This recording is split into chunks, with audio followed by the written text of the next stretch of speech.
What's up, everyone? I just personally hit 500 subscribers, which doesn't seem like a lot, but I managed to do it in about 4.5 months, which is much faster than I thought it would take. I was thinking, well, it's going to take me at least a year plus to get monetized, which is 1,000 subs, but now I'm on pace to do it maybe in about 7 months. And I did my research like everybody else. I looked at all the videos on YouTube to see what everybody recommended that you should do in order to get those first 500 to 1,000 subs. Now, I'm not going to sit here and tell you that my way is the only way or even that my way is the best way, but I can fill in some gaps and tell you about a few small things I learned around the way. So, here's 10 things that should work. I don't know if I say should, maybe could work for you that also worked for me. Let's get into it. Okay, one of the first things is that everybody likes to believe that you're going to make a video, you're going to do everything right, you're going to put it up on YouTube, and then magically the YouTube algorithm's going to bring you all these people. Well, kind of, eventually. But in the beginning, that's not the case. You're going to have to leverage some of your own social networks to get you those first few people yourself. And that may mean using Twitter, Facebook, Instagram, Twitch, whatever it is you do, use it. The thing is, though, use it in a meaningful way. Like, as an example, when I'd hit different milestones, I'd go over and post on Twitter and on Facebook that, hey, I'm 30% of the way of being monetized. I hit 300 subscribers. Then I hit 400 subscribers. And then the interesting thing there is people will then come over and start asking questions. And then they'll go to your YouTube channel and then they subscribe. So, you get some use out of it by creating a celebratory feel more than just saying, hey, come to my page, I need some subscribers. Like, sure, that'll work for a few of them, but you don't want to just beg and plead constantly. The other is you also don't want to overdo it. And like I said, you want to do it with purpose. Don't just push everything to your social media constantly and share everything on every platform. Do it in a way that it makes sense.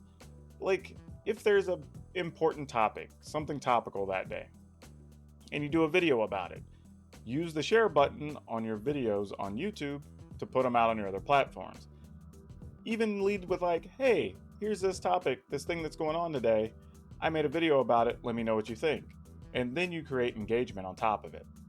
And while I'm thinking about it, let's make that the second point. You want to create both topical and what I like to call evergreen content as well. Using myself as an example, I do a gaming channel, but I'm doing a lot of things on it. And in some cases, I'm doing reviews, I'm doing interviews. That's stuff that's going to live for a long time. That is the evergreen content. However, when new things come out or there's a new deck to be played on Magic the Gathering, I'm doing that as well. And that's going to spike a lot of views in the short term, which is what you need, but you also want something that's generating views constantly. The thing is, the topical stuff is going to get a lot of views in a very short window of time, usually the first 4 to 8 or 9 days. But then after that, you're going to see a steep drop off, and it may only get a couple of views a day from then on out if you're lucky. The evergreen content is going to work the opposite. It's going to get just a few views, maybe 25 to 30% of what you would normally get on a good video or a topical video. But over time, that's going to continue to get a significant number of views for a very long time. Let me show you an example. My channel has tons of deck videos, but I decide occasionally to do a review of a thing I think that can help some people, whether it's to save money or something that makes your internet connection better for gaming or whatever. So I had this issue with a Netgear internet adapter. As it turns out, it's a very common problem that for whatever reason they never addressed. I found somebody who had a solution, but it wasn't widely known. So then I just made a video explaining what I did and how it's worked. Now that video gets like 1,000 views a month or whatever for me. It's kind of ridiculous, but that's gonna always live there and will always be getting views. That gets as many as 25 to as much as 50 views per day, depending on what's going on. So it's a consistent thing to have around. And the same thing will come of my video series with my interviews with different business owners. As those continue, those will get more views. And that stuff people will come back to the channel for over the long run, which generates views, which eventually generates ad revenue for you. Let's talk about your production. A lot of people get caught up on thinking they need a really high-end DSLR camera or some fancy video camera.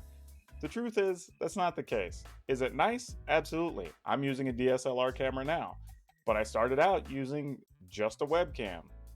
It's a Logitech C920. By the way, I have both linked down below if you want to check them out and pick them up for yourself. But you can get by with just a webcam or your phone camera. Like, people will watch that and it's totally fine. There's tons of channels on YouTube that operate off of those. The thing is though, you can't really skimp on audio. If it's hard to listen to, there's a bunch of wind coming through, it's crackly, it's too loud, there's a lot of popping.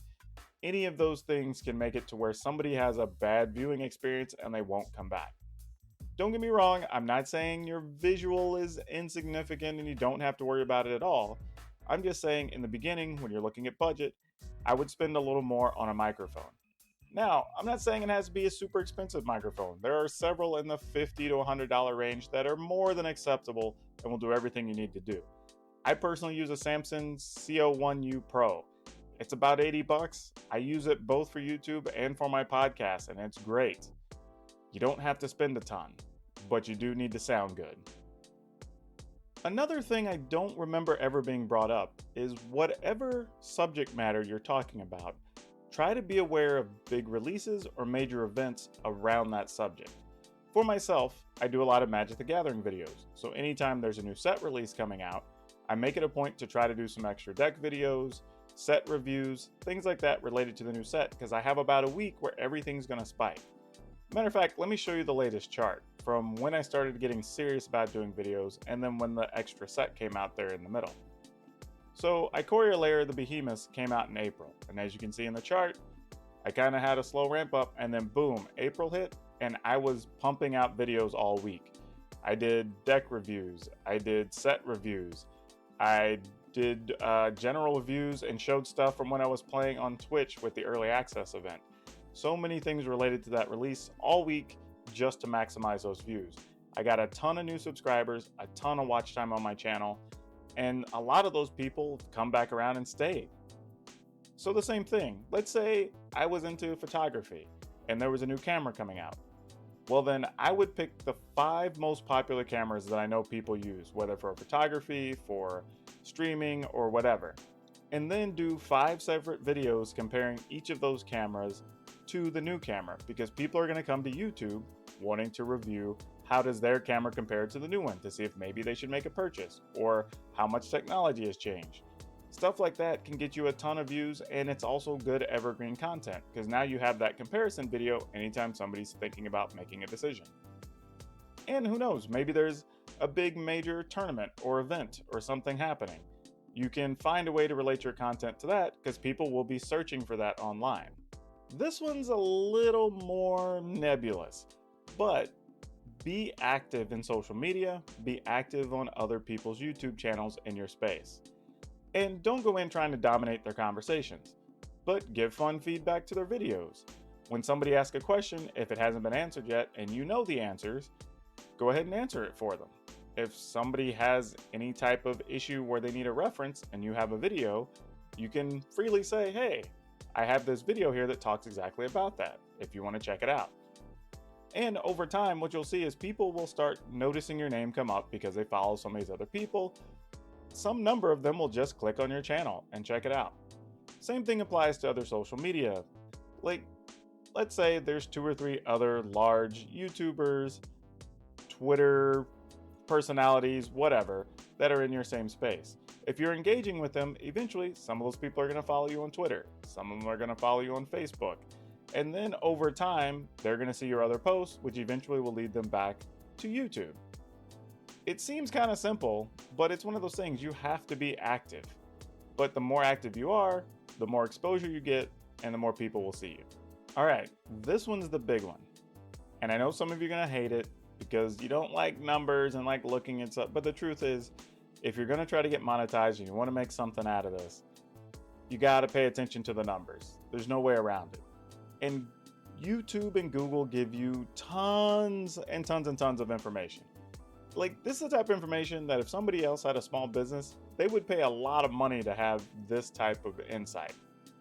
Like, as an example, I can go in and see when the majority of my viewers are on, which means I can then target my videos to certain times of the day, certain days of the week, and know when they're going to get the most engagement. So I'm not putting them on days where people either aren't on as much or aren't looking for my stuff.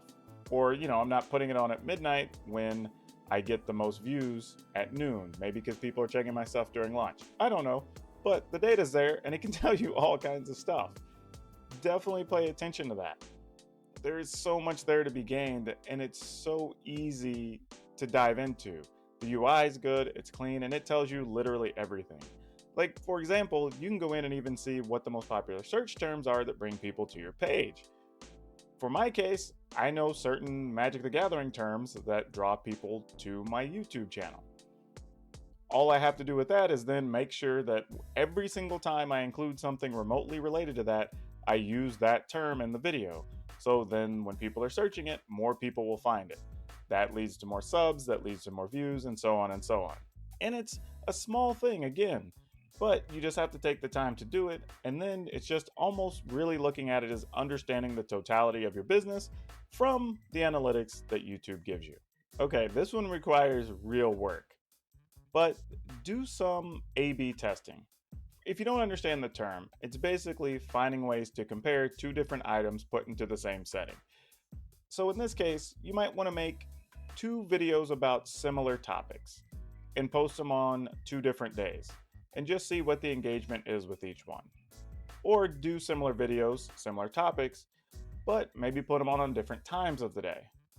This way you get to see what times are getting the most views, how long it takes for views to come in on your videos, which ones generate more subs. Like, there's a lot to be gained from that. Sometimes try posting completely different content as well. Like, as an example, I know on my channel that the gameplay videos are going to draw best, especially in the short term. So occasionally I'll post like a box opening, or maybe I'll post something from a tournament review or whatever. And then I get to see, okay, if I do this exactly the same, what are the returns? And then I can look at that over the course of a month and say, okay, well, though this one only drew less than the other video on the first 5 days, maybe over the course of the month it balances out. So then I know I want to have both of these. Or maybe I have one that only ever gets to 50 views and nobody ever comes back to it for 60 days. Then I probably don't want to have that on my channel again because it's just not something that people coming to see me care about. And that's okay too, but you have to do some testing. Now this may lead to you doing more videos, and that's okay. Don't go crazy, but just find a way to make an extra video a week or so just to make sure you're getting that testing in, because you don't know what works until you try. And the more you can learn in the beginning, the better, because then you can really leverage that as you ramp up. But while we're speaking of producing content, let me just say, if you can, if you have the means, produce a little more content earlier. And what I mean by that is you don't want to get into a pattern where you're a year or two down the road trying to produce videos every single day. That's going to get too cumbersome for the average person. But if you can produce 3 or 4 a week, maybe they're smaller content, not so heavy, go for it. What I would say though is see if you can find a way to film multiple things at one time. For example, say you're going to talk about a certain area or a certain city. See if you can do videos about the clothing stores there, and then while at the same time and you're going by, talk about the shoe stores there or whatever. Something that you can knock out during the same round of filming. So that way you're just bringing one set of video back. You can make 2 edits out of that and really turn it into something.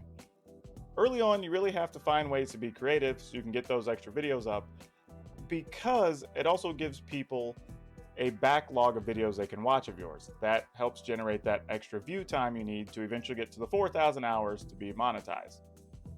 And it seems small, but if somebody likes you, or they like your perspective or what you're talking about, they can now go watch other videos, and that's usually what leads to subscribers.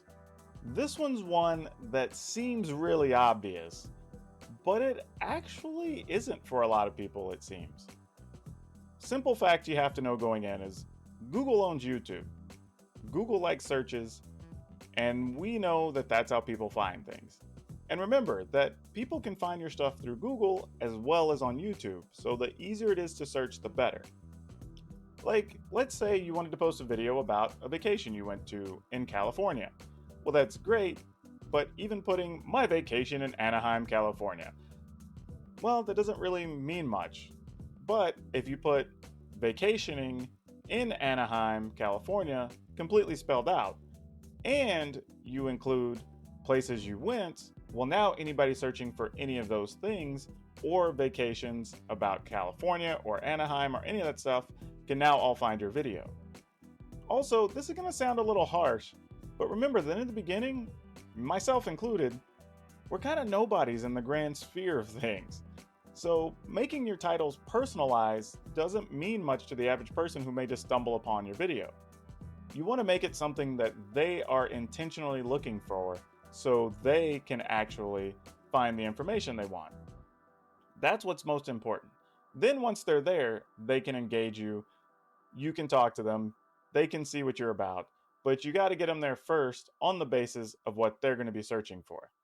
The last one, and this, though super simple, comes off tricky for a lot of people, and it's just be you. I mean, yeah, we know what works, right? You look around and you see other people in your space on YouTube, and they've got 10 million subscribers, 50 million subscribers. But the truth is, some of that is built up over a long time. Do yourself a favor, and anybody you follow or you're interested in or somebody in your same space, go look at their first videos and their most recent videos. Look at how much their perspective has changed, how they speak to the viewer has changed. Maybe they've got a different background or backdrop, or they moved into an office with better sound. They probably upgraded their equipment. There's so many things that led to that happening. So just trying to mimic somebody else isn't going to do you any good. You're not going to have the same perspective. You're not going to have the same journey they had. Now, you can use them for inspiration to know what works in that space, but just be you. People should see your personality, see what you like, see what makes you laugh, or what difficulties you're having. Be genuine. That's always a big thing. I know people say, well, I don't want to put myself out there. People don't necessarily want to see me, but no, they do. That's why they're there. And, I think the best way to look at it is try to also leave the viewer walking away with gaining something. Whether it's just a laugh from something humorous you said, maybe it's something they wanted to learn and you taught something.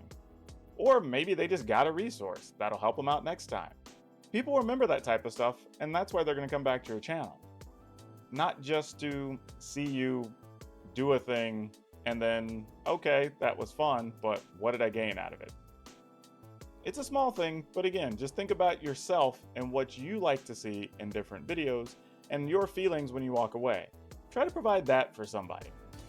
Now again, I'm not saying any of these are the end-all be-all rules. I'm just trying to offer some different perspectives that I didn't hear very much spoken about in a lot of the other videos I watched. And these are all things that I kind of learned over the last few months that have helped me out quite a lot. And hopefully I'll be monetized here soon in the next couple of months. And these are all little things I've picked up along the way that are going to play into that. And it's a hard journey when you start out. You're going from nothing to something. And there's not really a clean path to follow. Everybody does it differently. So yeah, continue going on and watching the other videos. You may find one or two bits in each person's video that speak to you. And those may be things you can implement and utilize. But whatever they are, I hope they get you there, because it's a hell of a ride. And I'm really excited about my success and glad I could share it with other people. So hopefully the things I've learned pay off for you as well. But that's all I have for today. We'll see you next time.